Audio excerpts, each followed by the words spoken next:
More spirited practices I remember seeing from start to finish. What are your thoughts on the action today? We've had competitive practices thus far. Love the competitiveness, love the energy. They're showing a passion for the game, and then we got to make sure that we're getting better at football and that emotion is directed the right way.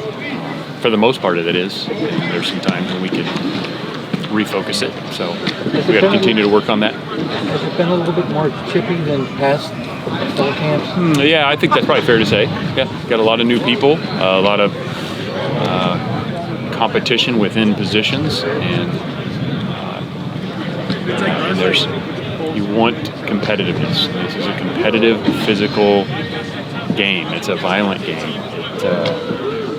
It's not for the weary, and we also have to understand how to channel those emotions and that passion and use it to our advantage, and not to where it gets to a point that it hurts the individual or the team. Is it the fact that there's so many transfers? I think that has a part of the impact of that, with new guys coming into the system? I think anytime there's competition and there's pride and passion for the game, that can happen. There are a number of new people, 50-some new faces from a year ago. So, and as I mentioned, there's the depth chart is, I don't know what it is yet.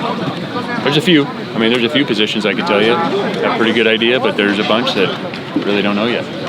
Can you give a little summary of Fernando and Chandler and CJ's performances so far in the first 5-6 days of camp? They're doing a good job. Really like the quarterback room. Sterling's been great for that group.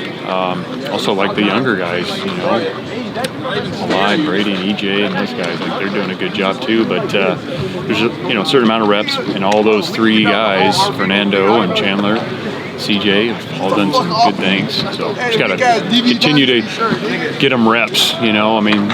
One-on-one routes on air, one-on-ones, 7 on team reps, meeting time, and the walkthroughs are invaluable. So just continuing to get those guys more and more comfortable, so they're able to. Because I think they're doing a good job of knowing what to do, and then it's just a matter of every day being a little better executing. And that's what it ultimately is going to be about, moving the team down the field.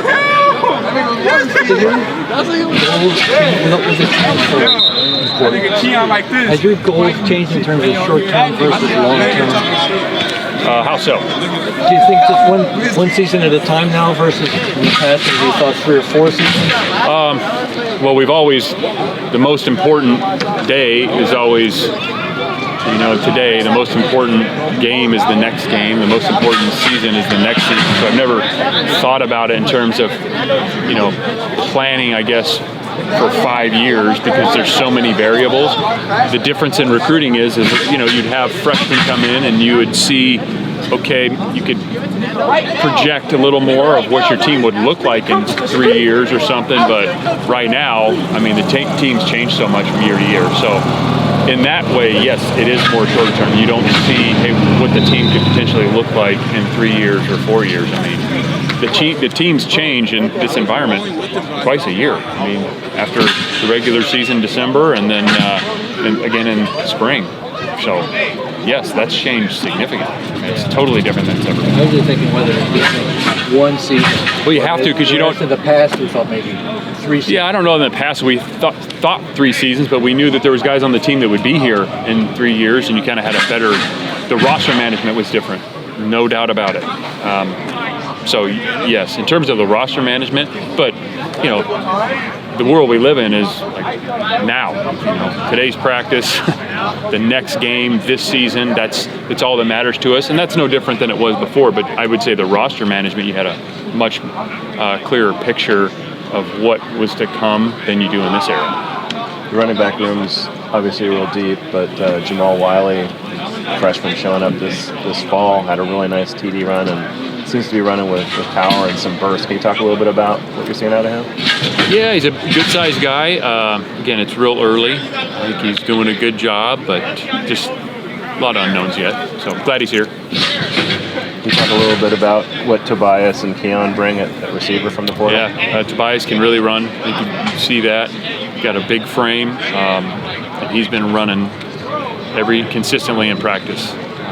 So the ball will find him if he continues to work like he's working, and the same with Keon. I mean, Keon's a twitchy guy, and he attacks the ball, and so he's shown some really good things as well. So really excited about both those guys, but they just got to continue to stack these days. Corey, a tight end, might be one of the fastest tight ends I've seen out here. What does he bring to the field, and how do you plan to use him? Yeah, a number of different ways. He does add a different element. He can line up a bunch of different spots. You can put him at tight end, you can put him off the ball, you could line him up in the backfield, you can flex him out, you can put him at the number 1, you can put him in the slot, and then you're kind of looking at, what are the matchups like, and how are they defending us with he being one of 2 tight ends on the field, or the one tight end? Is it, I just think there's a number of different ways, and then he's just got to continue to stack those days as well. He's done a really good job since he's been here. He's put on a bunch of weight, and he's not as tight ends go, he's not a huge guy, but he is twitchy, and the catch and run element has been noticeable just in a short sample size here. Can you block if needed? Yes. He's a very willing blocker. He's a very coachable guy. What are your thoughts on Trevor Roll? Done a good job. He's a youngster, swimming a little bit like all freshmen, newcomers. But we're really glad that he's here. He's got height and length, and he can run. And so I think it's just a matter of, everything we're doing, it's really a first for him. But he's competitive out here. He's jumped in, and I think he's done a really nice job. But again, just a young guy that's learning a ton. With all the experience you have at that position, is there any chance he'll get playing time? We'll see.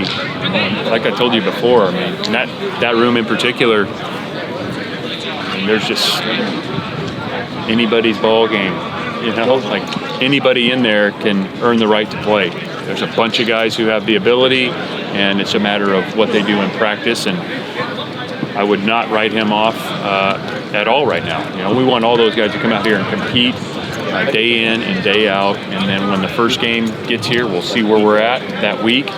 And it'll continue to evolve throughout the season, as it always does. I mean, we weren't sitting here last year talking about Tate Uluabe, at this point in the season. He was a young guy. We were glad he was here. He was learning a lot, and then halfway through the season, he becomes a starter and did what he did. So, I don't think he'd be too quick to judge anybody at this point. A few injuries yesterday. Any chance that any of those guys missed the opener? Don't anticipate that. Don't anticipate that. We'll see where that goes. That's a conversation for the doctors and the trainers and the players. But from what I understand, we shouldn't have an issue with that. What did you say from TJ Boulder so far? Yeah, good sized guy. He's got flexibility, and he's loose in there when he rushes. Coachable guy. He's played before, you can tell that. So it's not like he's brand new. I mean, again, in this era of college football, you have newcomers, but not all newcomers are just created equal. Some guys are coming from high school, or maybe they came from another 4-year, but they hadn't played before. And then you have guys like TJ Bowlers and Teddy Buchanan played a ton of football, Marcus Harris. So there's just a different versions of newcomers. And he's one that's played a lot. He's got some pass rush ability, and really glad that he's here. Where have you seen the added value of having your analysts have some more kind of hands-on rules with some of the rules changes that were made? Well, it's been a long time coming, and we're really glad that they passed that rule. But we've got guys in our program who can really help our team that are now allowed to take a more active role out here on the practice field and in the meeting room. So, on defense, Mike Bruno. On offense with Winterhawk and Jock Upton, and we've had grad assistants in the past, and those guys have always been able to coach. But Malik McMorris, Josh Drayden, those guys do a great job. And the place where it's very noticeable is with Ryan Longwell, working with our specialist. Ryan has a knowledge base that not many people have. Even throughout college and pro football, there's just not many people that have the expertise when it comes to specialists. There's special teams coaches out there, and everywhere I've been, and really every staff that I've seen, there's special teams coaches that are schematic oriented, but somebody to be able to really teach the details to snappers, holders, punters, and kickers. There's just only a handful of people in the country who do that, and Ryan's one of them. So it's been awesome having Ryan here, and Frizz, another guy that helps us out on special teams. So it's a big help, and it's also good for them because they get to coach more. Our players, it's better for our players, and it's a win for everyone. So it's about time. Longwell gives you credibility since what he's been. Yeah, automatic, absolutely. And there's, like I said, I've been doing this a while, and I've been around a lot of special teams coaches. I've visited college and NFL teams who have special teams coaches, but very few have the specialist expertise. I mean, guys, can talk to the punters and talk to the kickers, but not like he does. It's just that is such a unique skill set. I guess you'd relate it to like golfers have the swing coach. It's similarities. He's able to. Well, he can coach them on the technique of punting and kicking. Most punters and kickers and snappers throughout the country, especially in college, they go like golfers do. They go to their swing coach. They have like their specialists, and there's only a handful of them in the country. But we have somebody on our campus in our program who has a history here, first and foremost, who's done it at the highest level, and he's on our staff. And so from a recruiting standpoint, from a coaching standpoint, it's just a really unique it's a unique skill, and we're really fortunate and glad to have Ryan. He's been awesome. So him having that ability now that this rule has changed is really good for the program and recruiting and for these players. Because again, it's just it's a specialty. Ryan went from really struggling his freshman year at Cal to being one of Cal's best all-time kickers and a Packers Hall of Famer. Is the mental game a good element of what he brings to his coaching? Absolutely. Again, those guys' life, those specialists' life, they get a certain number of plays, and everybody knows whether they graded well on the play or not. Can't hide. Yeah. Sometimes the 3 technique, you guys would watch a play and we'd ask you, well, how'd the 3 technique do? You may or may not know. But kickers and punters and snappers and holders, exactly how they did how well they did on that play. And so there is the mental aspect is key. Rhythm is key. The techniques and the subtleties of it. And that's where I think in cross college football, there's just not a ton of people that have the subtleties, the expertise in those subtleties that Ryan does, and that's why it's so great for us.